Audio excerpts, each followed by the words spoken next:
I used to think generosity ran in my family.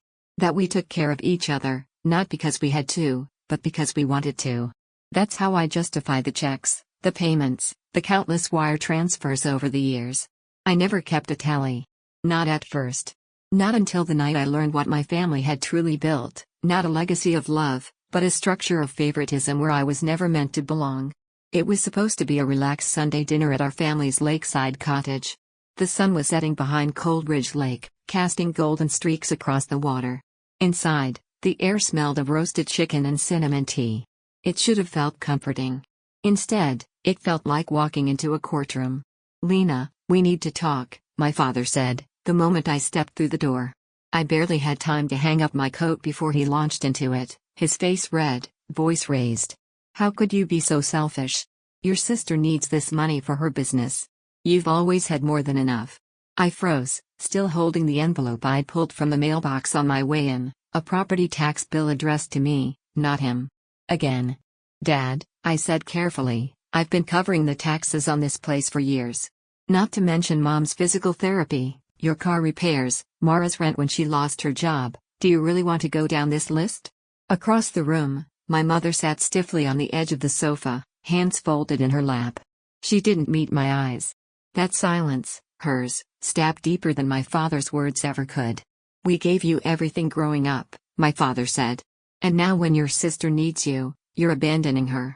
That's when I noticed it, half buried beneath a magazine on the coffee table. The edge of an envelope, its contents slightly exposed. The words printed in bold. "Private Trust, Mara Quinn." I stepped forward slowly, heart pounding. "Lena," my father warned, but I was already reaching for it. He lunged forward, but I unfolded the paper before he could stop me. My eyes scanned the lines of cold, clean legal text. A trust fund. For Mara. Just her. $400,000, with an addendum for annual top-ups. For a moment, I couldn't speak. My mind replayed every moment I had begged for help with college tuition, only to be told the family was tightening its belt. Every time I covered a sudden family emergency, every whispered conversation about cutting back while Mara was jetting off to Thailand for her wellness retreats. "You weren't supposed to see that," my father said, grabbing the document from my hand. His voice was flat now. I looked at my mother. She still wouldn't meet my gaze. "So this is what all those tight years were about?" I asked, the words tasting bitter. "You were funneling money to Mara while I was working nights to stay in school?" "She needed more help," my mother finally said. Her voice was soft, rehearsed. "You've always been so capable. So self-sufficient." That old phrase. The one they used like a compliment, but only when they were about to deny me something. I could barely keep my voice steady. "So you punished me for being capable? For being independent?" "It's not punishment," my father muttered, as if that made it better. "We were just planning for the family's future." "Whose future?" I snapped. "Because it sure as hell wasn't mine." Silence. I looked around the vacation home, the one I'd practically kept afloat for the last 5 years. Every roof repair, every snow removal service, every tax bill, they were all mine. I'd paid without argument, thinking it was helping. Thinking it was shared. "I've paid more than $50,000 in taxes on this place," I said. "And now you're telling me I'm selfish because I won't hand over more money to fund Mara's juice bar dream?" "We didn't think you'd mind," my mother said quietly. That was the moment it clicked. They'd never asked because they assumed I'd say yes. Because I always did. They'd built a system where Mara was the princess, the dreamer, the fragile one who needed to be protected. And I was the structure that held it all up. The backbone. The ATM. I didn't say another word. I simply picked up the property tax bill and slipped it into my purse. "I'll handle it," I said. My father visibly relaxed. Good. I was worried. But he didn't see it. He didn't see the storm building behind my eyes. Because I wasn't agreeing. I was strategizing. The drive back to the city was long and dark. Trees blurred past like shadows in a dream. My phone buzzed every few minutes, texts from Mara, my father, even my mother. All of them checking that I'd covered the taxes. None of them thanking me. Not a single one asking how I felt about what I'd discovered. By the time I got home, I already knew what I had to do. I sat at my kitchen counter, opened my laptop, and pulled up a folder labeled Family Support. It was something I'd started keeping years ago, not because I expected to use it against anyone, but because it was how I kept track of my own finances. I logged every payment, every check, every bill covered. I'd been organized, efficient, responsible. In other words, everything they'd taken for granted. Line by line, I reviewed the data. Vacation property taxes, $54,300. Mara's car loan payments, $11,600. Mom's medical bills, $7,200. Miscellaneous house repairs, $9,800. Surprise family trips I fully funded, $15,400. Total, $98,300. I leaned back in my chair, the total staring back at me like a verdict. Nearly $100,000. Quietly drained from my accounts in the name of family. All while they built Mara a safety net I never got. I closed the file. And then I opened a new one. Reclamation Plan, Phase 1. Because I was done being the support beam in a house where I was never allowed to sit at the table. If they wanted to understand the true cost of my silence, of my support, then they were about to learn just how expensive losing me would be. By sunrise the next morning, I'd already drafted the first 3 steps of what I privately called Operation Wake Up Call. Step 1, halt the flow. I logged into my banking app and canceled all automatic payments tied to my family, Mara's car loan, utilities at the lake house, and the health insurance premium I'd been quietly covering for Mom. I removed myself as an authorized payer from every shared account I could access. I left one note in the payment description on the property tax portal, no longer responsible. Step 2, build the case. I called Joseph Klein, my financial advisor, as soon as his office opened. Joseph, I need to know how much money I've diverted from my own investments to support my family, I said. Not just raw amounts, opportunity costs. What I've lost in growth. What I could have earned. There was a pause on the line. Then he replied, come in this afternoon. Bring everything. His office was sleek and calm, glass walls, soft lighting, modern art that looked like it cost more than my first car. I placed my laptop on the table and opened the folder titled Family Contributions. Joseph scrolled through the spreadsheet, his face unreadable. You've been keeping track of this for years? He asked. I keep records, I replied. It's how I survive in day trading. He nodded slowly. This is thorough. We went line by line. I had not only saved the totals, I'd archived emails from my parents thanking me vaguely, you're a lifesaver, texts from Mara begging for just one more month, scanned receipts, even invoices I paid under the table for home repairs at the lake house. We calculated. Over $98,000 in direct payments. An additional $18,000 in lost investment growth. Total loss, $116,000, conservatively estimated. When Joseph finished tallying, he looked at me like someone realizing their client had been bleeding in silence for years. You've been subsidizing your parents' lifestyle and your sister's entire adulthood, he said flatly. I nodded. I didn't think of it that way. Not until last weekend. His eyes narrowed. What changed? I told him about the trust fund. About the $400,000 reserved for Mara. About the lies they told me for years, that they couldn't help with my tuition, my rent, my car. That they were doing their best. Joseph sat back in his chair. And now they want you to keep paying for the lake house? I laughed, but there was no humor in it. Yeah. They slid the tax bill across the table like I was the accountant they'd hired. Joseph leaned forward. Do you want to pursue legal restitution? Because we could easily bring in a forensic accountant and... No lawsuits, I said. Not yet. I don't want to destroy them. I just want them to see what they've been blind to. I know someone who can help, he said. Victor Hernandez. He's meticulous. He can assemble a complete financial profile of what you've contributed and what they've cost you. With hard data. 3 days later, I was sitting in Victor's office, surrounded by printouts, receipts, and spreadsheets. Victor was clinical, focused, and a little too excited by the pile of records I handed over. Most people come in here with a folder of bank statements and vague memories, he said. You came in with a war chest. Just make it undeniable, I told him. 2 hours later, I had it, a 26-page report, bound and signed by a notary, with charts, tables, and annotations. It read like a dossier.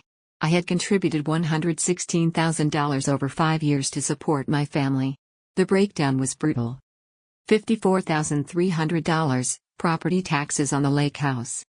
$11,600, car loan payments for Mara. $7,200, mom's physical therapy not covered by insurance. $9,800, emergency repairs. $15,400, vacation expenses. $18,000, missed investment growth. All while my parents told me there wasn't enough for a single semester of tuition support. Victor handed me a final page, a summary letter, plain and professional, verifying the findings.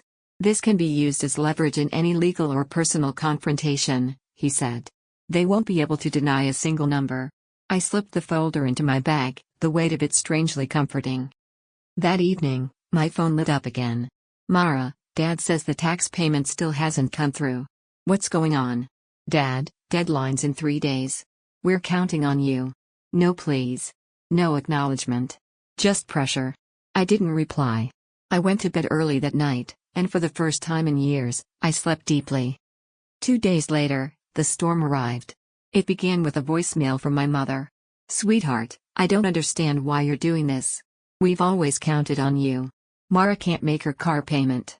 Your father is beside himself. Can we please talk about this? Then Mara texted again, you're ruining everything. I have a trip planned next weekend and if I lose my car, seriously, Lena, what the hell? And then came the kicker. My father showed up. He came to my apartment building and tried to convince security to let him up. When they called, I told them, if he won't leave, call the police. They did. He left. But I knew this wasn't over. That night, my cousin Elena messaged me out of the blue. Elena, what's going on? Uncle Rob is telling everyone you are refusing to help the family and putting the lake house at risk. Of course. He was trying to weaponize shame. I'm putting together something, I replied. Can I count on you to listen? She didn't hesitate. Always. And for what it's worth. Some of us have seen the way they treat you. It's not right. 3 days later, I received an email from my parents' lawyer. Subject, Delinquent property tax notice, Coldridge Lake residents. The message was short and clipped. As the responsible party for property expenses over the past several years, your father requests that you remit the $8,900 due immediately. Please note, overdue fees apply after this Friday. Attached to my reply was Victor's report. No explanation. No letter. Just the cold, indisputable math. The next day, Mara called. Lena. She began. Her voice sounded strange, strained. Dad showed me the report you sent. The documents. The numbers. I stayed quiet. I didn't know, she said. Not how much. Not everything. I thought you were just helping out occasionally. That you had, like, extra money. I waited. I didn't know about the taxes. Or the vacations. I just thought they were being generous. I never asked. She paused. Then, softer, I'm sorry. I let her apology hang there, quiet and honest. She wasn't innocent, but maybe. She wasn't cruel, either. Just sheltered. Just chosen. Thank you, I said finally. For saying that. A long silence. Then, I want to fix this. I'm not sure how yet. But I will. For the first time in years, I hung up feeling heard. The ledger was balanced. Not financially, yet, but emotionally. I had made them look. I had made them see. And I wasn't done yet. By the end of that week, the pressure campaign from my parents had morphed into a full-blown PR war inside the family. My father, predictably, had shifted tactics. Since guilting me directly hadn't worked, he took his version of the story on the road, calling uncles, messaging cousins, even rallying my grandmother under the banner of Lena's abandonment of family values. I heard from 3 relatives in 24 hours, all variations of, "What's going on? Your dad says you're refusing to help with the lake house? Are you really turning your back on the family after everything they've done for you?" That last one came from Uncle Warren, a man who once asked to borrow $6,000 from me without ever repaying it. I didn't even respond. Not yet. I wasn't interested in gossip. I was interested in truth. So I started planning my next move, setting the record straight. The opportunity came faster than expected. Elena, my cousin and one of the few people I still trusted in the family, called me with a heads up. "There's a meeting," she said. "Your dad's organizing it at the lake house. This weekend. He's calling it a family discussion about property expenses, But he's trying to frame you as the villain. Says you've stopped supporting them out of spite. I didn't respond right away. I was staring out the window of my apartment, watching the early spring rain streak the glass. There was a time when the thought of facing my entire family would have made me crumble. But not anymore. I'll be there, I said. And I would bring receipts. Saturday came. I dressed deliberately. A navy blue blazer, slacks, a clean blouse. Not overdressed, not casual. Professional. Sharp. In control. My briefcase held 3 things. Victor's notarized financial summary. A list of payments I'd made over 5 years. A prepared statement, in case I lost my temper and needed structure. When I arrived, the lake house looked the same, weathered shutters, polished deck, the faint smell of pine and lake mist. But this time, it felt like a battleground. Inside, the entire extended family had gathered. Aunts, uncles, cousins, even Grandma Marie, who rarely left her assisted living suite. My father stood by the fireplace like a general in the war room. Mara was seated next to my mother, both of them stiff and uncomfortable. Lena, Dad said, arms wide, fake smile plastered on. Glad you could join us. We're just discussing how to preserve this house that means so much to all of us. I said nothing.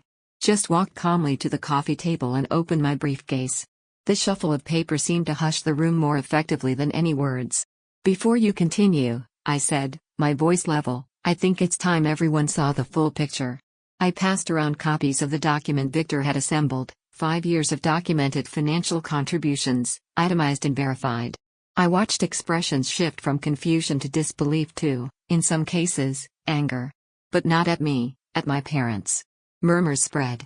Uncle Greg leaned forward, whispering to Aunt Linda. My cousin James's jaw tightened as he scanned the columns labeled property taxes paid, family medical expenses, and missed investment returns. Then came the moment of truth. I stepped back, looked at everyone, and said, I was told there was never money to help me with college. I was told to pitch in because the family needed me. I was never offered support, never offered a trust, never given so much as a reimbursement. Meanwhile, my sister was given $400,000 in a private trust, and I wasn't told. I was expected to keep giving indefinitely while being kept in the dark. Silence. Until Aunt Nancy, one of the most no-nonsense women I know, finally spoke. Greg, she said, my father's name, is this true? He fumbled. It's more complicated than that. We were trying to balance both daughters' needs. She got everything, and Lena got used, said Elena, loud enough for the entire room. My mother opened her mouth, but no words came. Mara looked at me, pale. This wasn't the picture-perfect family she had grown up believing in. I'm not here for revenge, I continued. I'm not asking for a handout. I just want the truth acknowledged. And I want you all to understand, I am done subsidizing this house, this family, this narrative where I'm the ungrateful one for finally standing up for myself. My father tried to deflect. But Lena, we all make sacrifices for family. I made 6 figures worth of sacrifices, I said. You made none. And then I dropped the final line. This house? The taxes I've paid on it alone entitle me to a stake in it. But I'm not interested in ownership. I'm not interested in holidays or forced reconciliation. I just want peace. And from now on, that means 0 financial involvement. And then I left. Just like that. By the time I got home, my phone was blowing up. Some texts were supportive. Elena, you were amazing. You said what no one else ever had the guts to. Cousin Nate, I had no idea. This explains so much. If you ever need someone in your corner, I'm here. Others were predictably furious. Dad, you embarrassed this family. Congratulations. Mom, I wish you hadn't done that in front of everyone. Mara, surprisingly quiet. Just a single message later that night, you were right. I'm sorry it took me this long to see it. That one made me pause. 3 days later, I received a package. Inside was a letter from my parents' lawyer, accompanied by amended property documents. Mara had used part of her trust fund to pay off the current taxes and penalties. Additionally, she had transferred 25% ownership of the lake house to me. A note was attached in Mara's handwriting. I can't undo what happened. But I can start making it right. Thank you for waking me up. I stared at the papers. I hadn't asked for ownership, but now that I had it, I realized something. It wasn't about the house. It was about respect. About finally being seen as the daughter who had always held this family together, even when no one was watching. I didn't attend the next family gathering. But I heard they spoke of me differently now. Not as the troublemaker. Not as the selfish one. But as the one who had finally, unapologetically, said, enough. And meant it. For the first time in years, I didn't feel obligated to check my phone the moment I woke up. There were no emergency family texts demanding money, no panic calls about Mara's finances or a broken appliance at the lake house. What I had now was space, quiet, uninterrupted space, and I intended to protect it. Still, something about the transfer of lake house ownership lingered with me. I hadn't asked for a piece of the property. I wasn't even sure I wanted it. But seeing my name next to my parents' and Mara's on the deed was strangely validating. Not because I was now entitled to 25% of a lakeside retreat, but because for once, they couldn't ignore that I was part of the foundation, not just the scaffolding they leaned on. I received a follow-up letter from their lawyer 2 days later, a notarized confirmation that the title amendment was official, and a check stub from Mara's trust fund showing she had paid the taxes and legal fees. I didn't reach out. I didn't send a thank you. I didn't need to. She had done the right thing. For once. But just as I started to settle into the idea of moving forward, the past knocked again, this time in the form of a family rumor. It was Lena who called. Hey. Just wanted to give you a heads up, she said. Uncle Greg's telling people you manipulated Mara into giving up part of her trust. That you cornered her into transferring ownership of the lake house. My stomach twisted. Seriously? I shut it down, she added quickly. But others are whispering too. Aunt Thelma said something about you being calculated. It's like they've gone into spin mode. I wasn't surprised. Disappointed? Sure. But not surprised. My father couldn't stand losing control of the story. He would rather smear me than acknowledge the decades of imbalance. But this time, I wasn't going to wait for the narrative to be twisted beyond recognition. I was going to tell my side, in full. With Victor Hernandez's help, I created a streamlined report, a digestible, well-designed financial summary that listed every expense I had covered for my family over the last 5 years. It included infographics, charts, even side-by-side comparisons of my contributions versus Mara's support from the trust. Joseph Klein, my advisor, reviewed it and nodded in approval. You know, this kind of thing doesn't just clear the air, he said. It rewrites history with facts. Exactly what I needed. So I sent it. To the entire family. Not with emotion. Not with bitterness. But with truth. Subject line, a matter of transparency. Body. In light of recent conversations and misunderstandings, I wanted to provide clarity on the financial dynamics of the past 5 years. I've attached a report documenting my direct contributions, verified by a licensed forensic accountant. I hope this gives context to the choices I've made recently, and to the decisions I'll continue to make moving forward. I hit send and closed my laptop. This wasn't about winning. It was about finishing. The backlash came quickly, but this time, it wasn't aimed at me. Cousin James replied within the hour. I had no idea. Lena, this is insane. You were carrying the whole family? Uncle Pete chimed in next. This changes everything. Greg owes you more than an apology. Even Grandma Marie, who hadn't sent a digital message in over a decade, wrote. I'm sorry, dear. I always thought you were just fine, because you never asked for anything. I was wrong. And then. Mara. I didn't realize how deep it went, she texted. Dad told me you were just helping out a little. I feel horrible. But I meant what I said, I want to make things right. This time, I believed her. Because this time, she was doing the work. The following week, my father called. I stared at the screen for a long minute, debating whether to answer. I did. His voice was strained, quieter than I'd heard in years.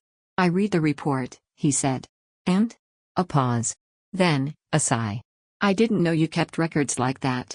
Of course not. You never thought you needed to know. I didn't think it was that much. It always is, I said. When it's one-sided. There was another long pause. I don't agree with how you went about it, he said, his tone defensive again. Sending it to everyone. You mean being transparent? I countered. The only reason I sent it was because you were telling people I manipulated Mara. She's upset with me now, he muttered. She should be. And for once, he didn't argue. That silence said everything. He knew he'd lost. Not just the financial battle. Not even the moral one. But the one that mattered most to him, control. "I'll talk to the lawyer," he said at last. "About the trust. Mara wants it split. She's being stubborn." "She's being fair," I replied. "You should try it sometime." We hung up without a goodbye. 2 days later, I got another envelope. Inside were amended trust documents. A proposal to divide the remaining funds equally, $200,000 for Mara, $200,000 for me. It wasn't quite half the original amount, since Mara had already accessed a portion, but it was still more than I had ever dreamed they'd agree to. A sticky note was attached in Mara's handwriting. Took some yelling, but I got through. He's trying, in his own broken way. I smiled to myself. Then filed the papers away. That weekend, I drove out to the lake house for the first time in months. Alone. I walked down to the dock, stood at the edge, and let the cold spring breeze hit my face. For years, this place had represented sacrifice, bitterness, obligations. Now, it felt like something else, equity. Not just in the legal sense, but in the emotional one. I didn't owe anyone anything anymore. They had finally seen the truth. And I had finally claimed my fair share. Spring arrived in full bloom the week the trust fund transfer cleared. Trees in the city unfurled their greenest leaves, and sunlight poured through my apartment windows like a silent witness to the change happening in my life. It felt symbolic, appropriate, even, that this new chapter would begin just as winter lost its grip. A part of me still couldn't believe it. The trust fund, once a symbol of quiet betrayal, had been split. I now had $200,000 legally in my name. And more than that, ownership. Not just of 25% of a lakeside house, but of my narrative, my choices, and my worth. I'd spent so many years questioning whether I was selfish for wanting boundaries. Whether I was wrong for being angry. Whether I was somehow less deserving of love because I'd been the independent one. But no more. Now I knew better. And I was free. I used part of the funds to create something that had only ever been a distant dream, my own retreat. Not a lavish vacation home. Not a show of wealth. Just a small cabin, tucked into the edge of the forest near Bear Hollow. 2 bedrooms, 1 sun-drenched loft, and a porch that overlooked a quiet stream. It wasn't far from the lake house, but emotionally, it was worlds away. This place was mine. No generational strings. No emotional invoices. Just peace. I moved in gradually, bringing pieces of myself I'd hidden away for years, canvases I'd never had time to finish, journals I'd stopped writing in, books I'd shelved for later. Later had finally come. The first month after the trust split, my phone was eerily quiet. My father stopped texting. My mother sent occasional updates, short, cautious messages like "hope you're well" or "thinking of you today." They no longer asked for money. They no longer pretended nothing had happened. Mara, surprisingly, kept in touch. Our relationship wasn't magically healed, but there was something new between us, truth, at last. One afternoon, she drove out to see the cabin. She brought lemon scones and her silence, which I welcomed. We sat on the porch, watching the wind dance through the trees. "I didn't know," she said quietly, for the 3rd or 4th time since this all began. "I believe you," I said. And I meant it. After a long pause, she turned to me. "Do you hate them?" I considered it for a moment. "No," I replied. "I just stopped needing them." That answer sat heavy between us, but she didn't push. She just nodded, like she finally understood what it meant. That summer, the family held a gathering at the lake house. It was the first one in years where I wasn't expected to pay for food, lodging, or anything at all. I was invited, not pressured. And for the first time, I went on my own terms. I showed up with a bottle of wine and no expectations. I stayed for 2 hours, made polite conversation, then left when I felt like it. No one guilted me. No one chased after me. That kind of autonomy felt radical, even in its simplicity.